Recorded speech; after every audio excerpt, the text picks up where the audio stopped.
Ibadallah, faya ahla sunna, ndugu zetu katika sunna, mwezi huu si mwezi wa kujisahau. Watu watakikana wafunge na wakithirishe katika ibada, ikiwepo qiraatul Qur'an. Bali anasema mmoja ya masalaf, Habibu bin Abi Thabit, anasema kana idha dakhala Sha'ban qala hadha shahrul qurra. Habibu bin Thabit anasema ulikuwa ukiingia mwezi huu wa Sha'ban kwamba huu ni mwezi wa maqurra, ni mwezi wa wasomaji wa Qur'an.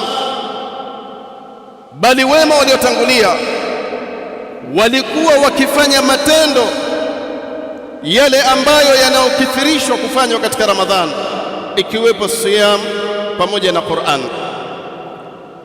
Mwezi wa Ramadhani walillahi alhamdu, kila Muislamu hata dukani kwake utamkuta ameshika Qur'ani anasoma. Lakini Shaabani, kwa sababu watu wengi wameghafilika, anasema mimi wacha nijiandae na mwezi mtukufu wa Ramadhan. Fatuba liman aslaha nafsahu qabla Ramadhan.